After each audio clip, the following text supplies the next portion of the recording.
ఇవి ఆలు చిప్స్. పిల్లలు చాలా ఇష్టంగా తింటారు.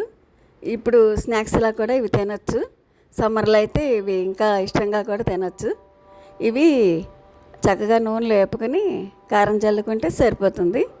ఇవి చేసే విధానం ఎట్లా అంటే, మనకి ఆలు తక్కువ రేటు ఉన్నప్పుడు ఎక్కువ తెచ్చేస్తే మిగిలిపోతాయి కదా, అట్లాంటప్పుడు ఇవి చక్కగా చెక్కేసుకొని స్లైస్ లాగా సన్నగా, మరి సన్నము కాదు దొడ్డుగా కాకుండా మీడియంలా చక్కగా స్లైస్గా చేసుకుని అవి వాటర్లో వేసుకోవాలి, లేకపోతే రంగు మారిపోతుంది. ఇవి మళ్ళీ వాటర్ పెట్టుకొని స్టవ్ మీద అవి కొంచెం మరిగేటప్పుడు వేసుకొని ఒక 10 నిమిషాలు ఉడకనిచ్చి తీసేసుకోవాలి. తీసుకొని బట్ట మీద చక్కగా పొడి పొడిగా ఆరబెట్టుకోవాలి.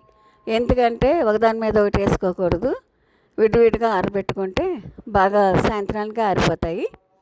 అవి బాగా ఎండిన తర్వాత ఒక డబ్బాలో పెట్టుకుంటే కంటైనర్లో గాలి తగలకుండా మెత్తబడకుండా ఉంటాయి. ఇవి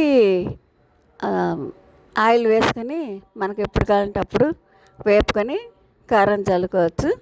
ఇది ఉడికేటప్పుడే 2 స్పూన్లు సాల్ట్ వేసాము.